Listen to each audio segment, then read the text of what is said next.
Turn it up, it's the pancake and power slam.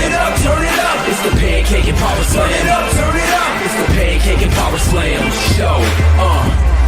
Turn it up, it's the pancake and power slam. Turn it up, it's the pancake and power slam. Turn it up, it's the pancake and power slam show. Turn it up.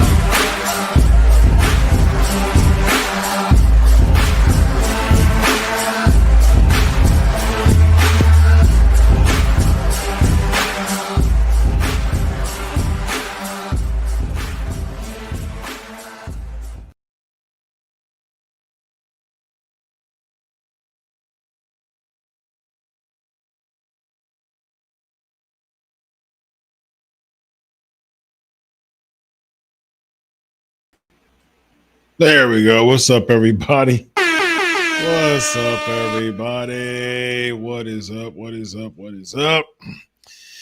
All right, let's see. Trying to figure out what song I want to. There we go. Yeah, let's rock with that one. As people come on in. Isaac Whedon. Your love never fails, never gives up.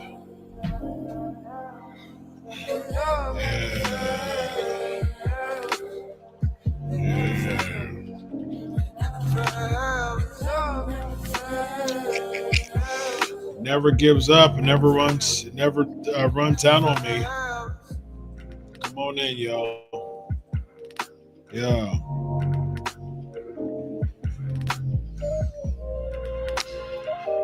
Come on in, y'all. Come on in. We're going to talk about the inferiority complex and the superiority complex in relation to Roger Jackson. Got my Berserker shirt on, Jim Nord, today. So come on in, y'all. Share the link, y'all. Share the link, y'all. Yeah. We're going to talk about, we also got some news that we're going to talk about, some updates on if Roger Jackson has been arrested or not. So I'm gonna discuss the response he had after the attack and if he's been arrested as well.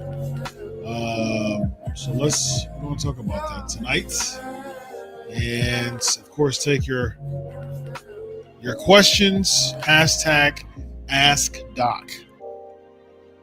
Hashtag Ask Doc. This is the time for you to share the link and let the listeners know about the show. About episode 699, y'all. 699. 600, y'all. 99. 99.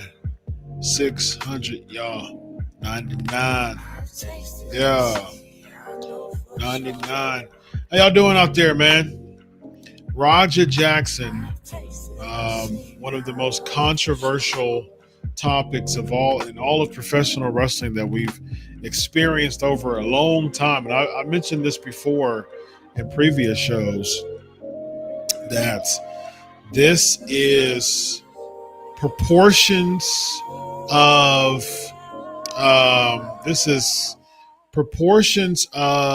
mass transit. That is. I'm comparing it to that, and I stand by it. I think that at this point, it has mass transit implications of being that strong and unfortunate to this type of news. And trying to charge my phone here. And yeah, I mean, I think that's where we're at right now when it comes to this particular situation. Definitely not a one-off. Definitely not a 1 week. There's definitely developing. Definitely investigation.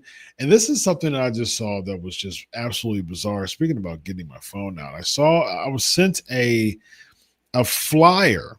I'll get to that after the reaction because we talked about the situation, and I'm actually going to do a class tonight. I'm going to break down the inferiority complex and also the superiority complex when it comes to childhood schemas, cognitive schemas that are built that is influenced as an adult. And so inferiority complex, I'm sure you've heard of that. A lot of people also call the inferiority complex the Napoleon complex.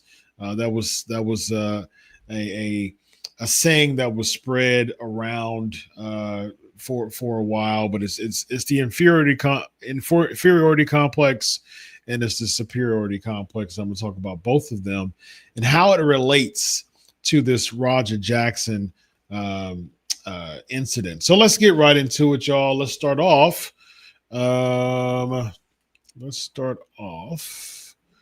With the incident with Roger Jackson here. And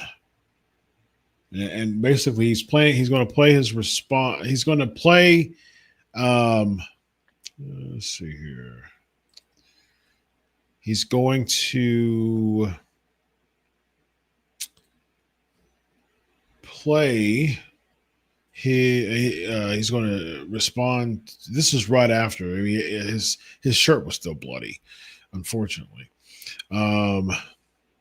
He was still bloody, and he was saying something that was really unfortunate. Shout out to Daily Mail who posted this. So here we go. Let's see here.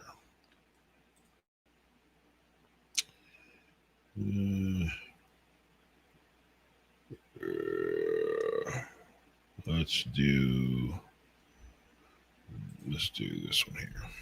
There we go. All right, let's play this here. Taught him playing with me, bro. One of them bit me. Tired of everybody playing with me. Think I'm always playing and call me. Wait, let me rewind it. Here we go. Taught him playing with me, bro. One of them bit me. Tired of everybody playing with me. Think I'm always playing and call me. Okay. Taught him playing with me, bro. One of them bit me. Tired of everybody playing with me. Think I'm always playing and call me. No. So let's start there, man. Let's start there.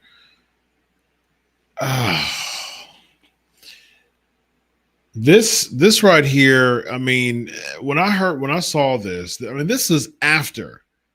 This was after. This situation right here was after the attack. I mean, that's what it was. It was an attack. And it was he was saying that stuff, and I'm gonna play this about 30-something seconds left. He kept saying, I'm tired of people playing with me, calling bees, calling that. This was an aggressive response to, I mean, like, here's the thing. Either something we don't know, but there's been so many different videos that have been released that we know just about the entire timeline. I talked about the timeline last week. I talked about the time when they were outside and when he got hit by the can and got grabbed by his head and was asked, you want to sell it because Stu thought it was a work.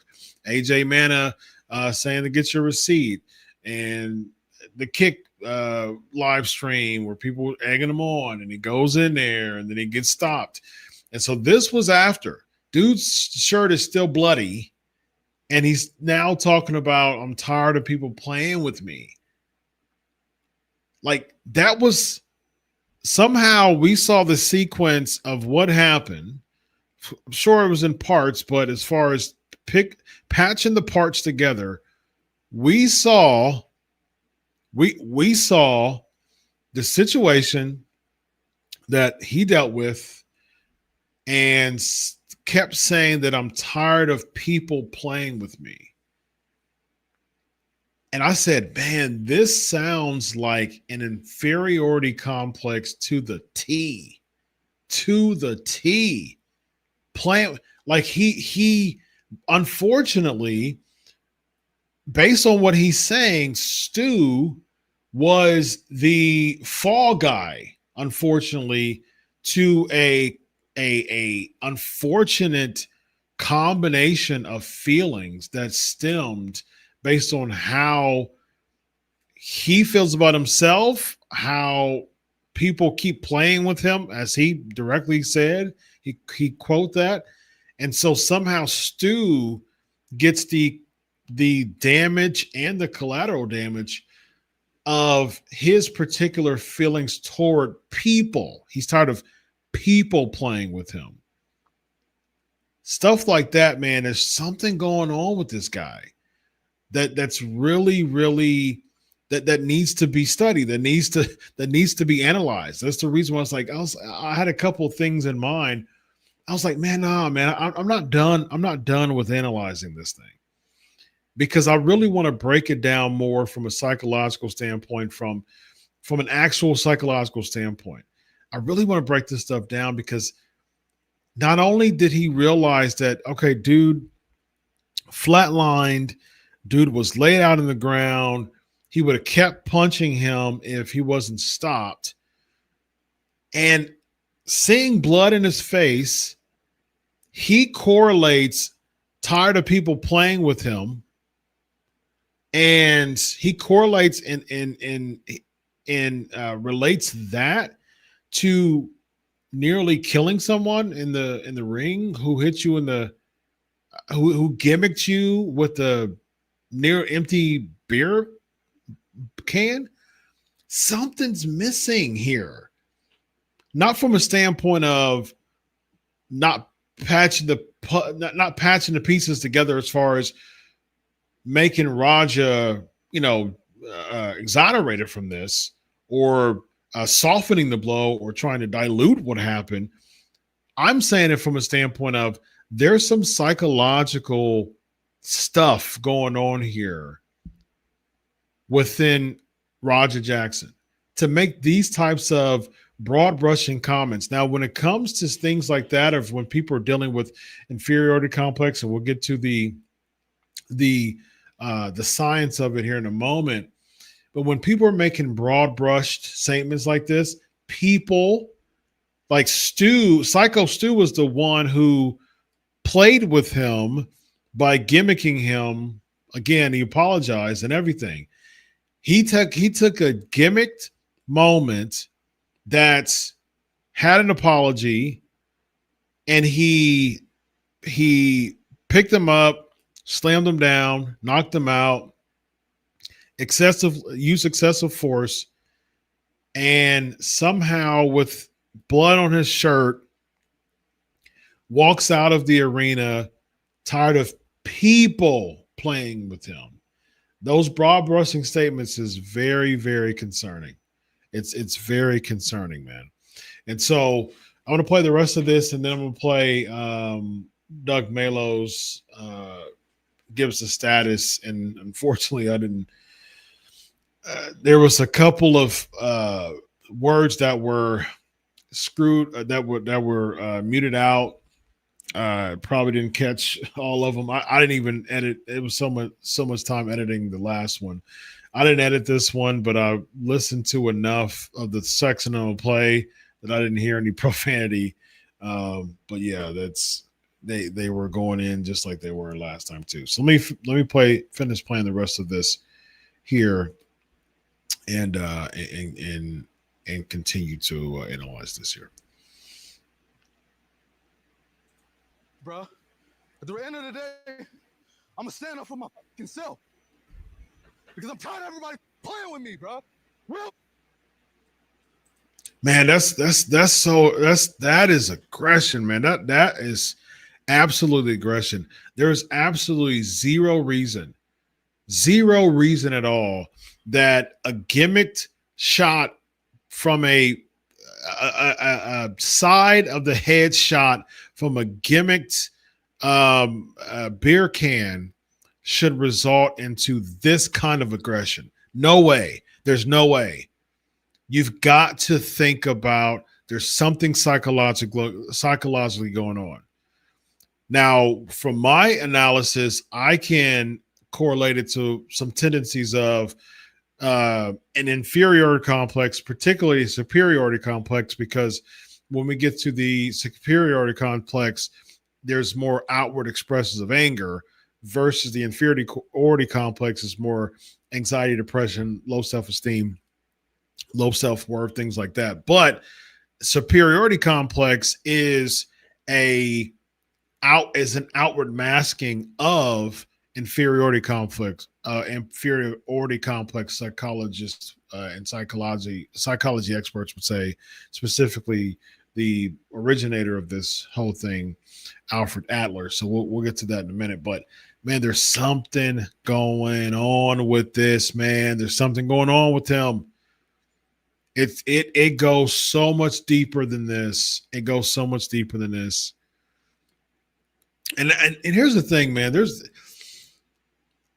I think that there's a justifiable case to defend the fact that these wrestlers and people who go in the ring, man, especially with the WWE affiliated company, a former now, but at the time, WWE ID affiliated company, man, you got to take these wrestlers, you got to have these wrestlers go through a psychological evaluation, man. Yes, WWE wrestlers know what's the stakes, and money is a hygienic factor. Hirschberg would say, as far as two-factor theory, money is a hygienic factor to when it comes to like job satisfaction. It's more hygienic. It's not really motivating. It's more hygienic. But at the same time, once you're receiving that type of substantial and working toward that ladder, then you have more motivating factors of making more money and things like that. But it's still hygienic, as far as the baseline of it. But the more money you see, that is creating a reward system, that is firing a reward system in your brain from a dopamine perspective, is going to motivate you just from a neurotransmitter, a neurological perspective, to continue to keep going and to want to do more. So they understand the stakes of that. But when it comes to these indie wrestlers, they're making pennies on a dollar. So there needs to be some psychological evaluations for these people who come in this ring. I've seen things that are just insanely egregious, insanely irrational. I mean, your prefrontal cortex, all the just ridiculous things that I've seen have been from people over 25 years old, at least most of them. At this point, there's no excuses other than if there was a lot of trauma in your life. It oftentimes delays the process of your prefrontal cortex being fully developed. But the stuff that I see in the ring, in the pro wrestling community, it's not from people who have rational thinking. It is regressed, petulant behavior. Like we're dealing with regressed brains here. That's nothing, like beyond the wrestling scope. That's nothing to take lightly. That's nothing to take lightly. We're talking about these regressed mindsets. We're talking about, like, how are you treating your spouse? How are you treating your girlfriend? How are you treating your boyfriend? How are you treating your friends? How are you treating your boss, your coworkers if you have a job outside of the pro wrestling field? That's a regressed mindset. And this stuff these wrestlers need psychological evaluations, man. Seriously. Because you never know, anyone is just one moment away from just someone snapping on them that is just saying people and saying, I'm tired of you people playing with me.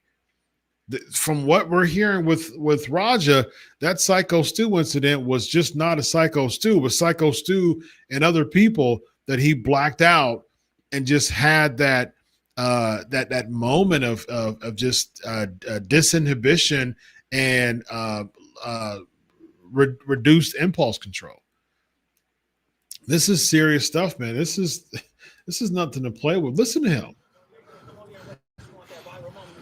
Come on, man. We leaving, man. We're walking away, bro. Let's not take it serious. Let's go. Come on, Roger. Let's go. Let's go, Roger. Let's go. Roger, let's go. Roger, I'm telling you, let's go. You listen to me. Listen to me, Roger.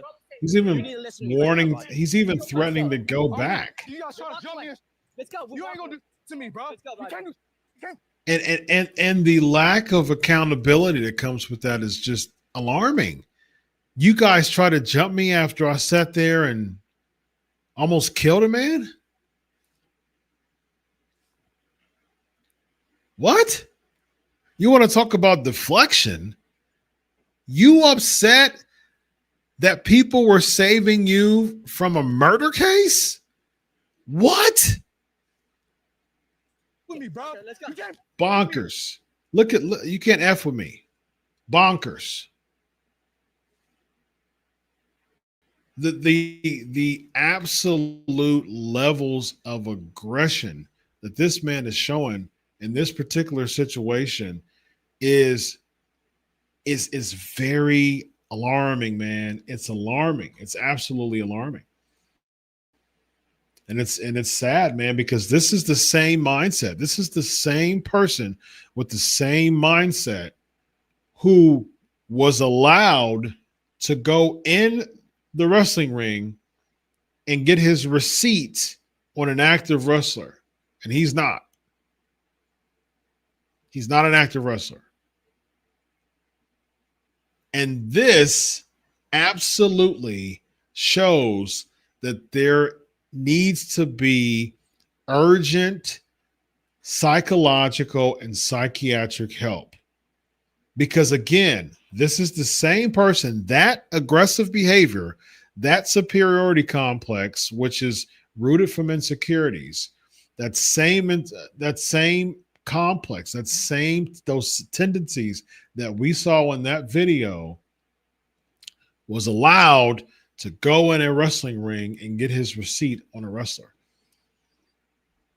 Which is why I say they need to have some psychiatric help for sure. Let's talk about the inferiority complex and the superiority complex. So inferiority complex is defined by the APA, the American Psychological Association, as, quote, a basic feeling of inadequacy and insecurity deriving from actual or imagined physical or psychological deficiency that may result in behavioral expression ranging from the withdrawal of immobilizing timidity to the overcompensation of excessive competition and aggression. And so basically the result of feeling like you're deficient, either physically or psychologically, in this case, it could be both for Raja. You know, he's not the biggest person. You know, he's not scrawny, but at the same time, he's definitely not physically intimidating. So that can definitely play a part in it. And just from what we see, a compilation of feelings that he's been dealing with for seemingly a long time, man. Really. So we see just a competitive mentality when it comes to Roger Jackson. He feels that he has to overcompensate for some things that he deals with personally. You could tell that he deals with this stuff personally, man, because that is a disproportionate psychological reaction to an incident. It's disproportionate, period. It's disproportionate. Why is it disproportionate? Because no one should be struck 23 times to the point of flatlining and choking on his blood and teeth for the sake of a gimmicked spot with a beer bottle. Beer bottle, near death. Disproportionate. The gap in between these two things is the psychological implications of someone who needs serious help. Serious help. And guess what? I'm an expert at this stuff. I'm a therapist. I do this as a living. I'll make a slop for you. I mean, like, man, come on. And of course, you know, this stuff isn't. I'm no one's therapist on these shows. I got to be sure to cover my tracks here. But when it comes to stuff like this, man, people like this, I desire to avail myself, you know, in my office to deal to really process with people who deal with these types of situations, because it's easy to develop an inferiority complex and a superiority complex. We see it all the time in socials. We see a lot of people who reached a moment of fame or a spot, and either they don't feel like they're adequate and they overcompensate by feeling like they're better than someone else, which is a superiority complex, or they overcompensate with very aggressive behavior. And that's what we're seeing with Roger Jackson. So the term inferiority complex was popularized in the early 1900s by psychologist Alfred Adler. I talked about that. Who interesting enough about Adler, he was a colleague of Sigmund Freud. And he didn't like the sexual emphasis, the overemphasis of sexual when it comes to sexual impulses and libido when it comes to psychoanalysis or psychodynamics. And so he branched off away from that. Interestingly enough, Freud thought that like Adler was like an heir apparent or an understudy or like a a protege of his, and Adler was like, no, I never thought about myself like that. We were colleagues. And so he branched away and branched off, and then he developed his own individual psychology, individual psychology. He actually came he actually went over to the United States too. So Adler had a really huge imprint on psychology in the early 1900s. Inferiority complex was coined at that time. But Adler, though, he was interesting because he was a person that really focused on in superiority. So child's desire to give back, and they're working and they're developing characteristics for the benefit of the community and the benefit of people in general, and that striving for success, that striving for superior, for a elevated status, to feel accomplished. Those things were really big into Adler's, and basically what he did was his focus was people should focus on building your individual self, even as a child, to learn how to cooperate and collaborate with people.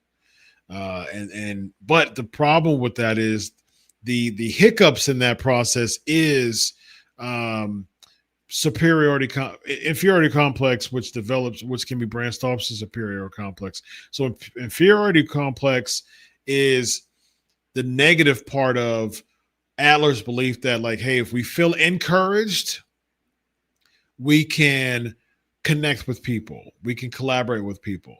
But however, if we feel discouraged as a child, it can lead to very unhealthy behaviors, such as withdrawing, giving up, or even being aggressive, even feeling like you have to compete with someone else. And that develops into adulthood. So that's what Adler talked about when it comes to Adlerian psychology. And what happens is people start to overcompensate for their self-perceived inferiority to others. How do you do that? You start to either help people, because that's that innate feeling that we strive for superiority. We strive to break out of the shell of self-perceived inferiority. Do we have healthy attachments? Do we have secure attachments? Especially with it's often tied into John Bowlby and Mary Ainsworth attachment theory. And basically, if we have that secure attachment with psychologists usually say mother initially, and then of course parents, period, but mother initially. And if you have that secure attachment, that develops into secure attachments as you get older. But if there's insecure attachments, if there's fearful or disorganized, if there's ambivalent attachments, and they all come within levels of anxiety there too. And if there's any type of those insecure, there's one secure attachments and three insecure attachments typically.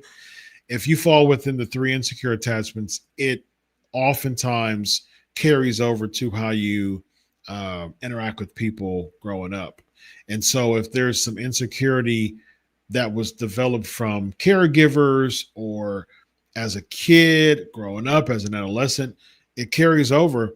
And so with Raja, it certainly can develop that, but Adler ties that in as saying, hey, so with that model of secure attachment, and Adler was before Bowlby and Ainsworth, they tied their stuff in with his. But Adler would say, okay, with that model, with that model down the line, if I were to speak on this based on my psychology, yes, we can tie that model in, but it ties into the desire for people to feel less inferior, to get out of that insecure type of tug of war of feeling inferior. So that's the reason why secure attachment styles, the secure attachment style should be very, very prevalent, because foreshadowed, it was foreshadowed by the Adler's theory. It was preceded by Adler's theory. And so inferiority complex is with that Adlerian type of mentality of striving for security and healthy attachments and collaborative efforts and connectivity with others. We have that inferiority and it becomes unhealthy. So therefore, we start to have feelings of low self-esteem. We have low personal worth. We have self-criticism, self-doubt. We have anxiety, depression. Those are the things that are tied into that insecure inferiority complex that people deal with if they haven't made the progress of achieving that status of stepping away from that inferiority and striving for success and a superior status, not from a complex standpoint, but from stepping out of those potential feelings of low self-worth, low self-esteem, self-criticism, things like that, that oftentimes come with unhealthy attachments. The superiority complex develops from that and says, okay, I'm going to mask those feelings of low self-worth, low self-esteem, hypercriticism, etc. And I'm going to max those with feelings such as excessive competition, quick mood changes, especially when someone contradicts you, unwillingness to listen to others, and aggressive behavior. So we see that with this situation. We see that with the mood changes, the aggressive behavior, the unwillingness to listen. All those tendencies, all those superiority complex Adlerian tendencies, as far as just his psychological theory is concerned, all those characteristics, they are applied in what we see now. And it just makes me wonder, like, is he experiencing those characteristics from childhood? And this is typically where it starts from. Or is he experiencing this because he feels inferior to his father and not feeling like he can adequately fill the shoes of Rampage Jackson? Rampage Jackson is one of the best UFC light heavyweights in the history of MMA. Super big, super huge as far as just popularity is concerned. Was in pro wrestling for a while too, for a little bit too. Was featured in TNA. So he's MMA, had some features in pro wrestling and is still well established, well off, as far as his popularity is concerned. And so is it difficult for him to walk into that? Yes, he was undefeated as an amateur, but at the same time, we haven't seen a professional MMA fight from Roger Jackson in 2 years, over 2 years now. It was August of 2023 to Steve Collins, I believe it was. And guess what? He lost. So he's 0-1 in professional MMA. Already a difficult start as far as filling the shoes of your father, Rampage.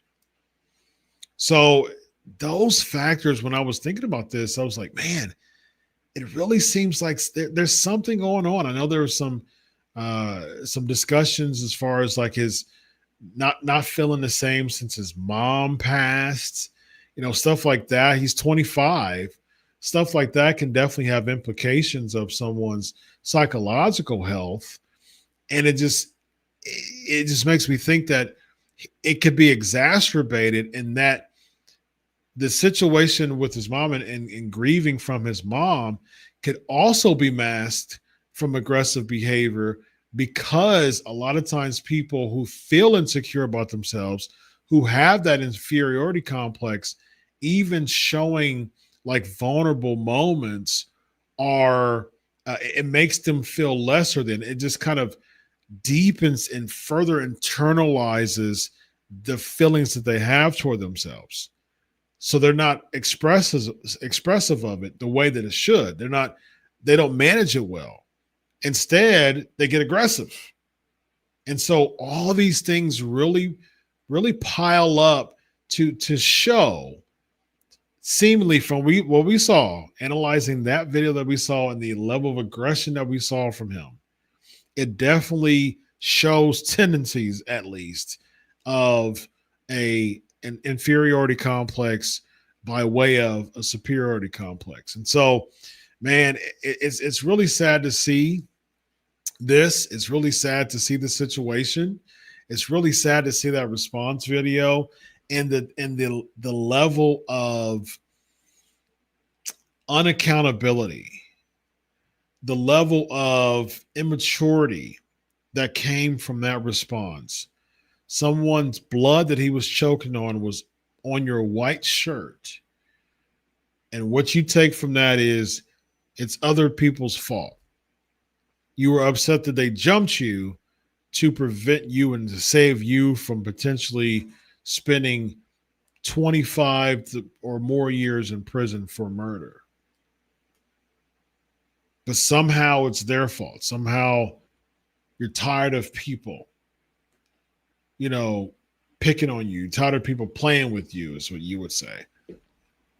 No, man, something's not adding up here. Something's not adding up here. That is very, very disproportionate to what we saw in that video of what he did to you. Now, what he do to you? Was that a bad idea? Absolutely, it was a bad idea. He didn't get clearance. He, didn't ask you. He didn't get the go ahead. None of that. True. But hey, if you wanted to slap him back and say, man, what's going on? You didn't get clearance from that. Hey, it's the wrestling business, and shake it off.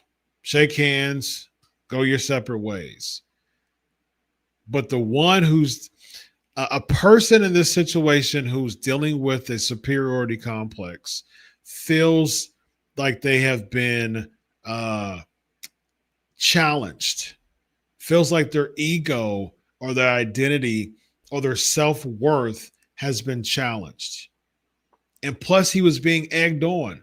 This came from someone who hit him with a beer can. So from a beer can, think about the mindset of someone who's dealing with a superiority complex. He just hit me with the beer can. I'm not going to let him do this to me. Who do we think he is? This is embarrassing. This is a knock on my ego. This is a knock on my reputation. Ain't no way he's going to get away with this. And and those thoughts are brewing, it's definitely going to be volcanic if someone in the business who's a wrestler gives you the go ahead to do it. And so and then it's going to further cause a volcanic eruption if Marks from live stream is telling you to egg you on even more. And the comments that you were saying with that, as far as just, I ain't gonna let up, and all these just incriminating comments. I mean, that's exactly what they are. They're incriminating. All this stuff is recorded. It's incriminating. So it'll be difficult to represent him. That's for sure, man, in court. So we're about to see what the status of his arrest is, and if he's been arrested, and we shall see what the status here is. Again, you know how Doug Malo is He likes to use profanity. So, and then we have that same person with the same shirt with the profanity on there. So please excuse that as well. But we're going to get to it, man. We're going to get to it. Here we go. Doug, you've been talking to detectives. So what can you tell us from those conversations that you've had? Any updates? Will Raja Jackson be arrested from what you're hearing? Yeah, there's not a doubt in my mind. Everything's on tape, on video. It's premeditated. Just LAPD tends to drag their feet. So the detective asked me a bunch of questions. I even asked about my implications, just because it's, you're involved and whatnot. And he goes, no, there's nothing to worry about. Like, you're just trying to get compliance. Everything was towards Raja. He asked a couple other questions about the other videos involved with the people in the back and this and that. Not for implications, just because he's just trying to get information. He's building a solid case. I say a lot. So there's that. I cut it out. Don't worry. Yeah, thank you. Yeah,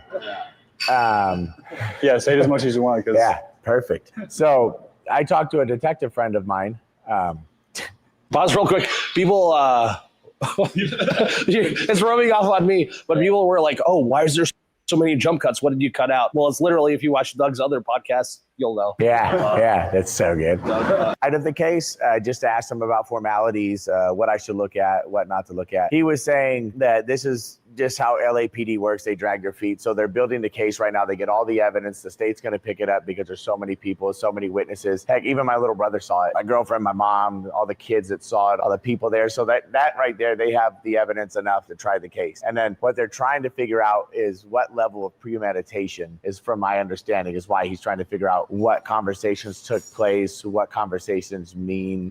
He was asking me what specific terms mean exactly, and like what they mean to the person they're telling them to. Thankfully for live streaming, they have a lot of that to look at. It's so there, and I don't want to speculate, and I don't want to, say anything else because it's all there. I do want to draw a parallel. There was a situation, I don't know how many wrestling fans are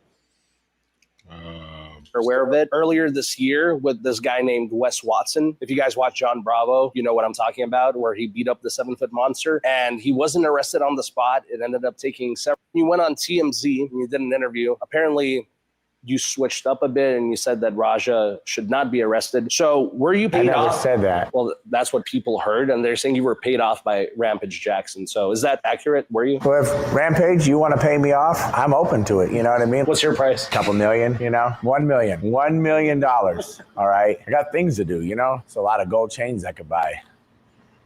No, the point was this. I felt at the time that there was so much going into that this kid's so volatile that he should have never been put in that situation. The guy who brought him there was supposed to be his coach, a mentor. And if I was somebody's coach or a mentor, I would never in my life allow them to be in any type of danger to themselves, to their livelihood, their lives, their family's livelihood. I'm responsible for this person. I'm their coach, right? So what I was saying is that he shouldn't have a max jail sentence over this because there's so many moving pieces involved in this. I have a little bit of compassion, right? He's pushed into this bad situation. He's hyped up. He got all these moving pieces, and nobody wanted to be a freaking adult and just have a better conversation than, what took place. So that's what I was getting at, is not a max sentence, a mandatory mental health evaluation, like a sentence that's substantial, but not overdoing it, with a mandatory of you can't have any type of parole or anything early until you have this mandatory health evaluation.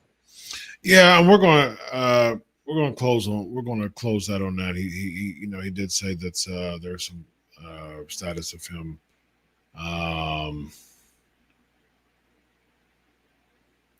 Okay, well, he did say.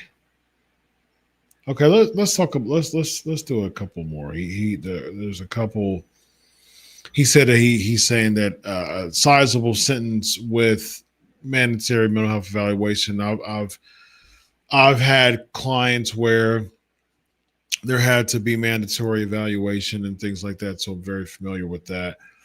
That does play quite a bit into parole, and also just hearings, just criminal cases, but it definitely plays a lot into parole and even custody battles as well. So that really, really matters. Psych evaluations and psych assessments and treatment, mandatory treatment, definitely matters quite a bit.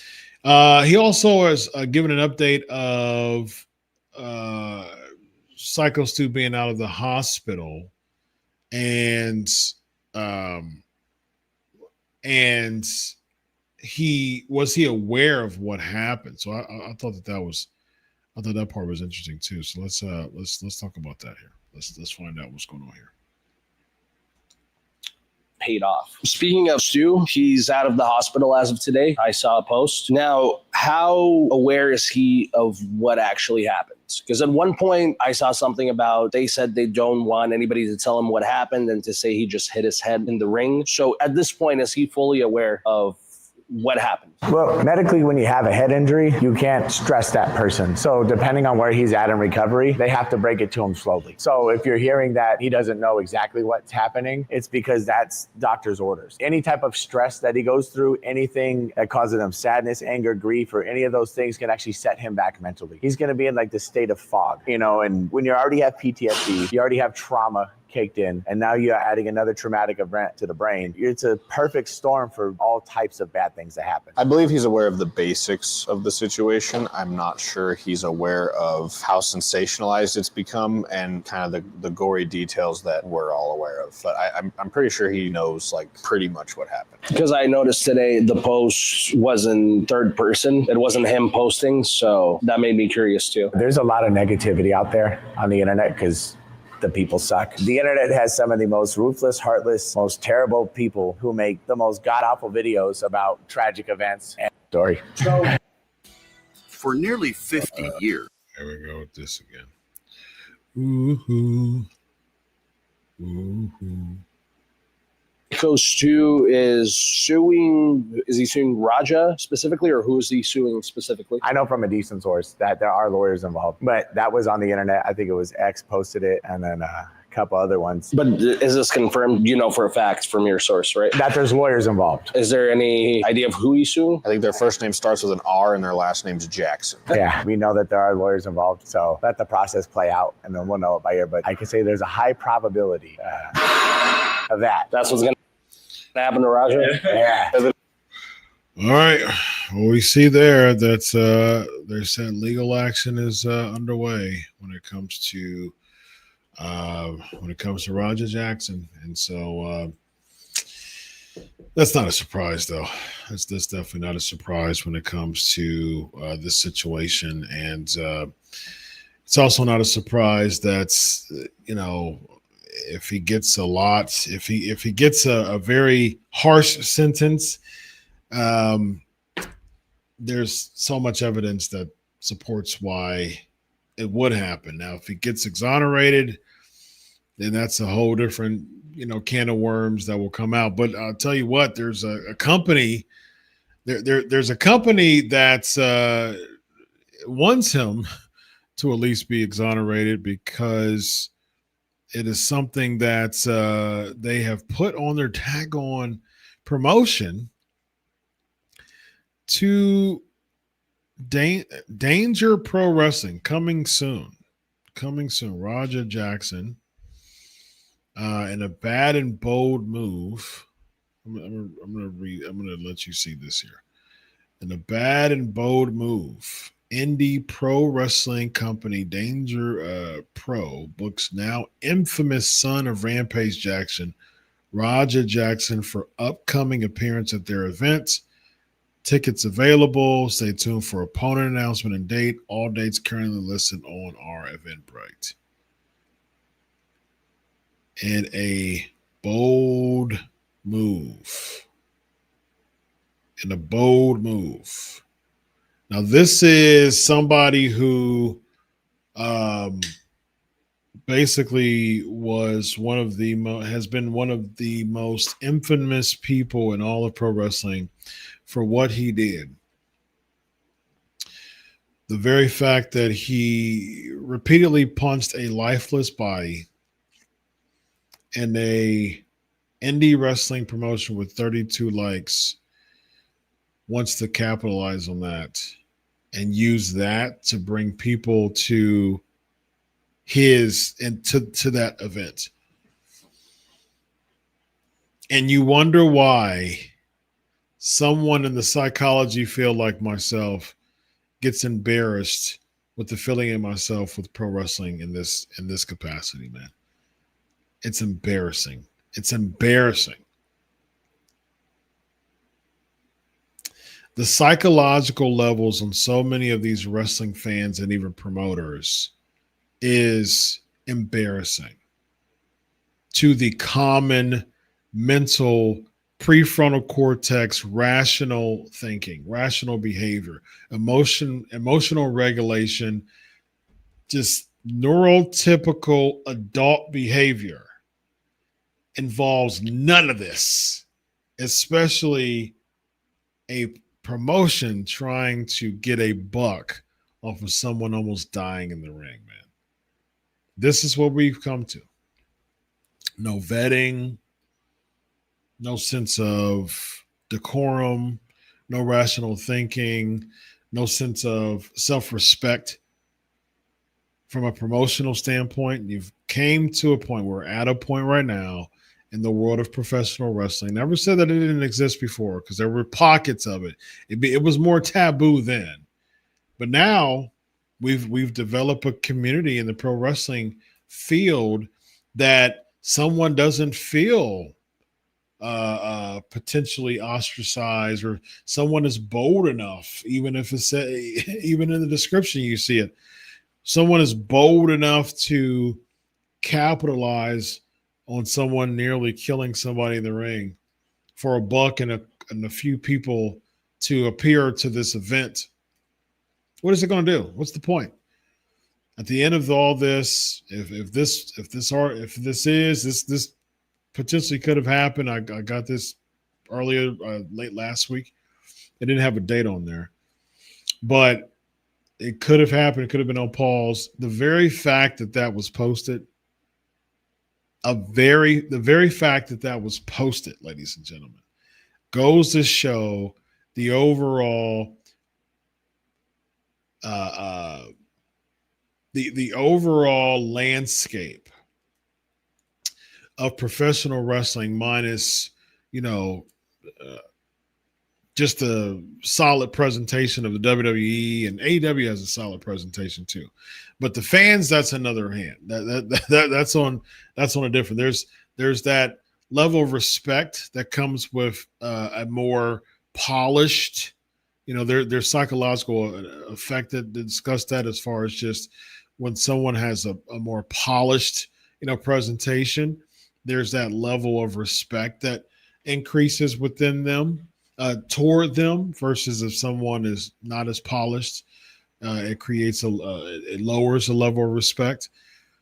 But when an entity's the same way, if someone's more polished, if an entity's more polished, that's going to merit typically more respect. But if you're some greasy backyard, know nothing, completely worthless independent promotion that's so desperate to make it as an independent promotion that you're willing to bring someone who's most likely going to be a part of a very, very serious investigation that could cause substantial jail time, and you want to get your date in before, potentially he goes to jail for a long time. That's a bad look. That's a bad look. And then selling it, and then having tickets for it too, for a buck, that's a bad look, man. I would have thought twice and 3 times and 4 times before I did that. And any indie promotion who's even thinking about it, hire me as your PR agent. I have a degree in PR, man. Hire me as your PR agent. Let me have a conversation with you, an office conversation. Let me help you with that, because even though I understand that you're innocent until proven guilty, but here's the deal. Here's your deal. There's a mountain of incriminating evidence. So from a defense perspective, what happens is, like I told you before, a defense attorney is looking at things like this and it's like, okay, well, how can I the evidence is there. There's nothing I can do about that.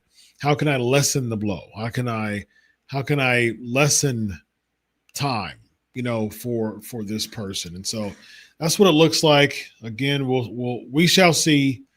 That we shall see when as it continues to develop. But what we do know is what happened, in the ring. We know the response, and we know that there's going to be some legal things that's going on there. So, all right, let us get into the questions without further ado, ladies and gentlemen. Question cam. Let's do this. All right. Well, that's a huge enlarged interesting angle there. All right. Why does it seem like such a wide shot? All right, cool. Let's do this. All right. Again, if you are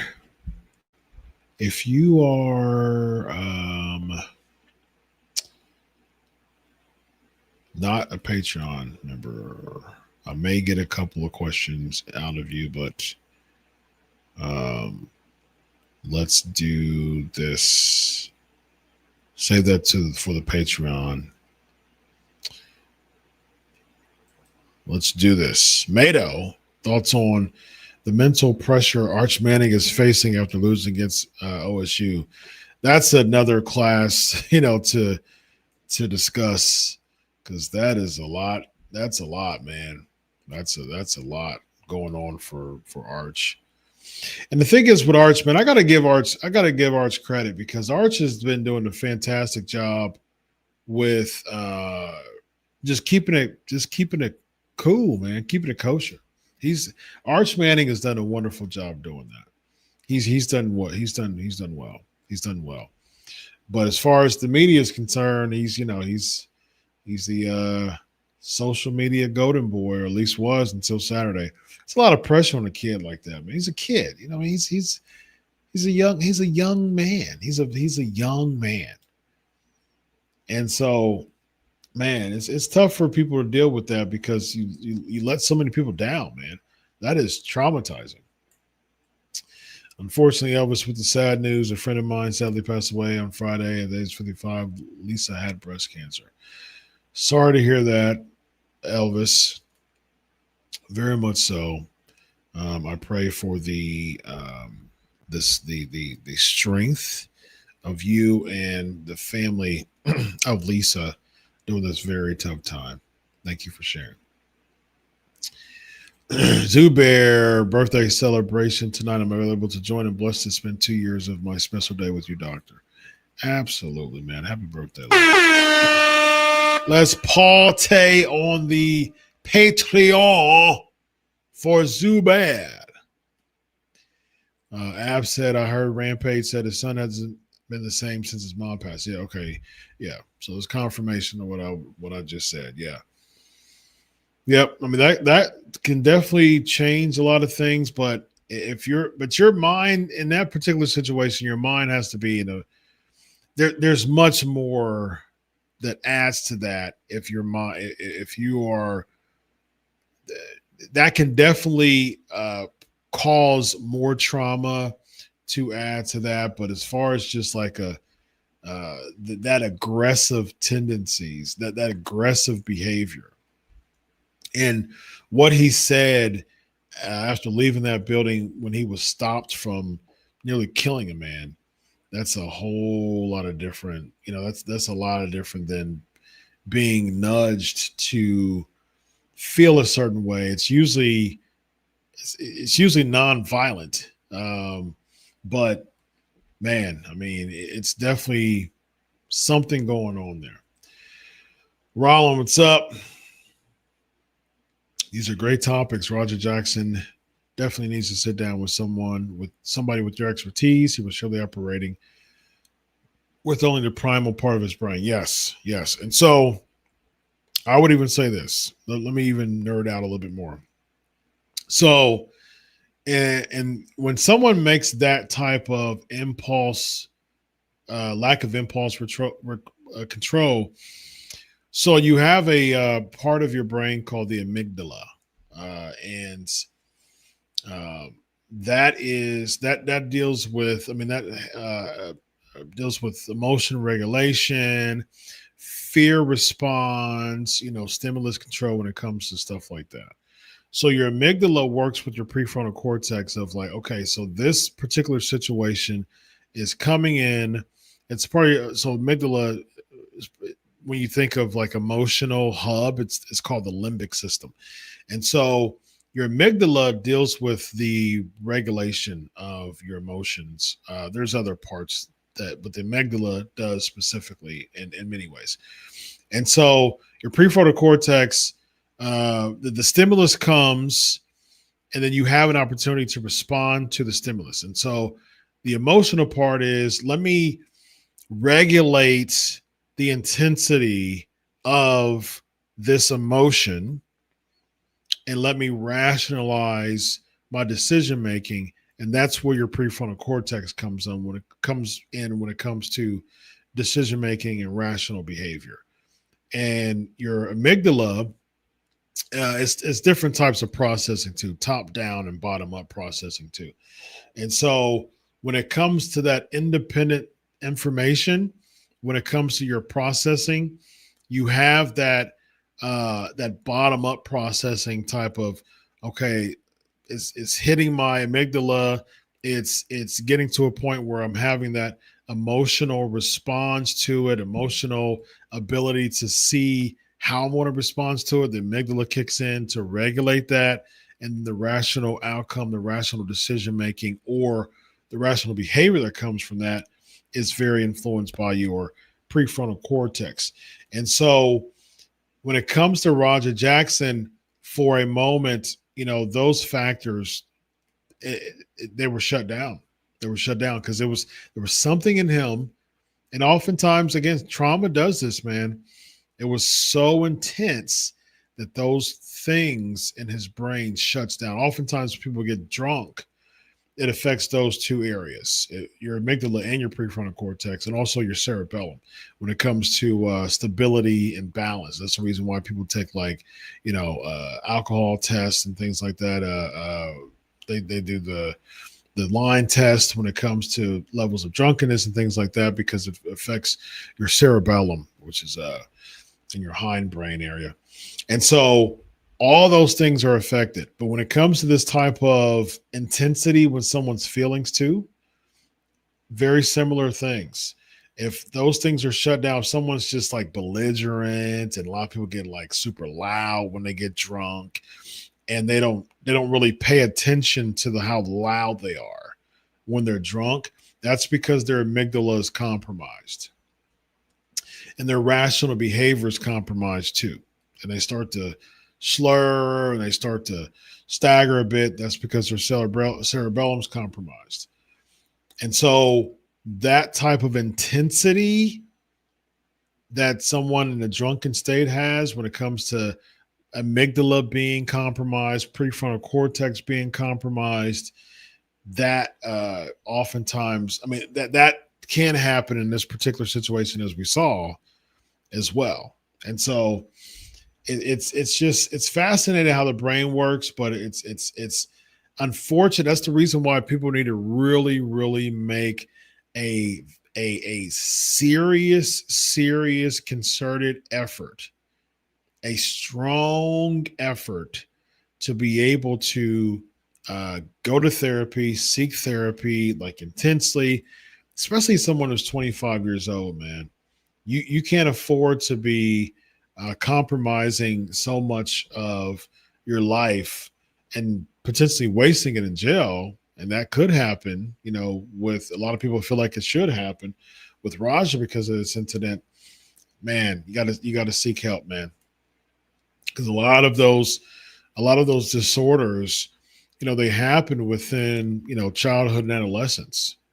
And they go over, like, for instance, if I'm interested in knowing his past, if he dealt with ODD, if he dealt with conduct disorder, that stuff can, move over to antisocial, personality issues or disorder tendencies.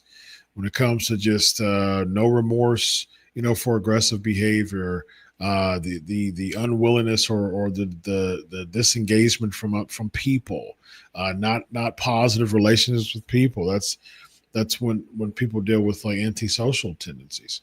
So there's so much to this, that I can and have broken down psychologically, but it's just so many pieces of this puzzle of why he would do something like that. And hopefully this past 2 weeks has explained thoroughly enough of why someone could make those decisions. It's way more than that particular situation. All right, let's get another question or two. That was a good question as always, Roland.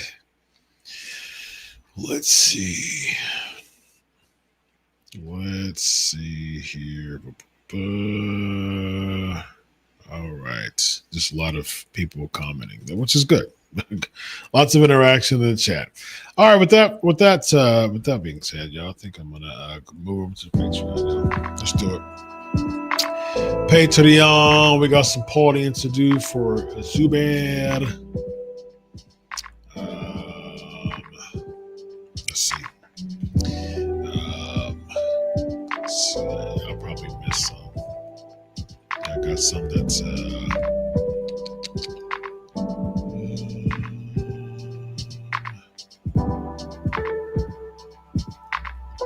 mobbed in France.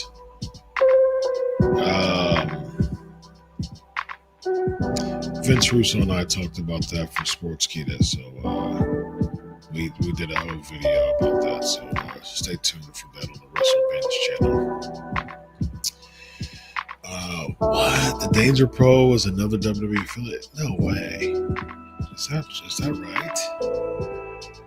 What? There's no way. Okay, Danger Pro Wrestling isn't a current professional wrestling company related to WWE. Okay. I mean, goodness.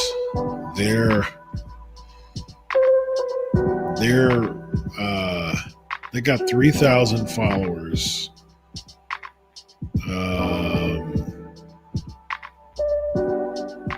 Yeah, no one of note. Wow. Yeah. Wow. September 12th. The flyer looks put together, just slapped together. He's wrestling. He's in a wrestling match at September 12th at 7 o'clock. So a week from Friday, he's in a wrestling match, y'all. Oh, wow. Wow, man. Wow.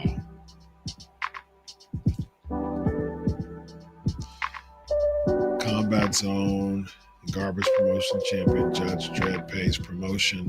Danger Pro, $2,000 of stolen church donations to wrestle son of Rampage Jackson, Roger Jackson. So is that official? Okay, Roger faces the judge. So the plug is that he's spending $2,000 of stolen. What type of advertisement is that? Are you serious? What are we doing? What are we doing, man? What are we doing, y'all? What are we doing?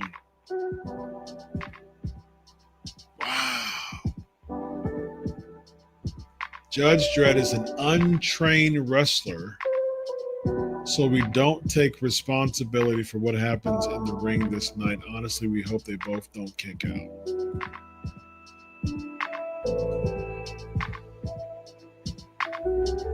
Wow. This is bad. This is bad.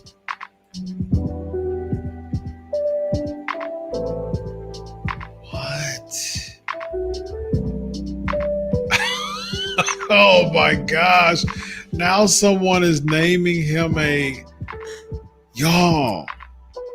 This is pro wrestling.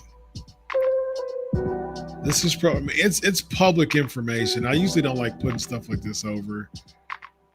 Oh, yeah, y'all find it yourselves. I ain't gonna share that. I ain't gonna promote that. Wow, man. That's someone called him Raja Mouthbreaker Jackson.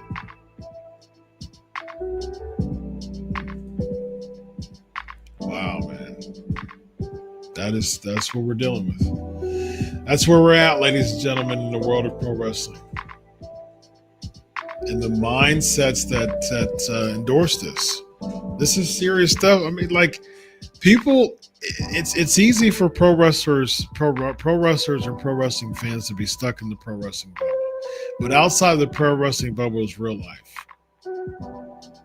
But what's so sad is people get so fantasized or enchanted in this fake world that we call pro wrestling, that they are just complete, everything's a work to them. It, like, real life doesn't mean anything. Real people going to the hospital for nearly dying in the ring, that don't mean anything. But it's still a joke, it's still a work. We still got to make this into a work, brother. I'm telling you, that's the reason why people outside the wrestling community think it's just bizarre. Stuff like this just proves it. It does. I'm telling you, it proves it, man. It proves how bizarre this community is and how, like, it's really a case study of how cults work. Like, it really, if your brain has gotten to the point of that you're desensitized as a wrestling mark, if your brain has gotten to the point where it's desensitized from a real situation of someone disproportionately taking his anger out to someone who nearly died, if you still don't consider that and you still think it's a work, like you're caught up in this wrestling bubble and you're excited to see Raja Jackson competing in a match against an untrained wrestler, quote unquote, next week, you are the problem. You are the problem. You are part of the problem. Pro wrestling, ladies and gentlemen. I'll tell you what, who's not the problem. The PNP Nation is not the problem. Because we have rational, fully developed prefrontal cortex minds over here that are sophisticated, wise, and highly emotionally and intellectually balanced and stable. Tell you what, do me a favor, comment about how you feel about this stuff. Let's boost up those algorithms, man. I thank you for all the people who are on here now. A few hundred people that's stayed with me. Thank you so much. And again, man, continuing to move up and to stay stagnant. I mean, to stay stable. Stagnant's not the word. Stable is definitely the word. Moves up, stays stable, man. So continued support. Thank you so much. Numbers on my videos are going up. My subs are going up, man. We're starting a revolution over here in PNP. We're making some moves. So thank you so much. We're heading over to the Patreon, y'all, for a little bit. Got some Q&A. Ask me some questions as far as scoops are concerned. I will tell you what I know. So on that note, enjoy your week of wrestling. God bless. And always remember, I do it for you. Have a good night, everybody. Patreon.com/pancakes and power slams. Patreon.com/pancakes and power slams. God bless. Have a good night, everybody. So long.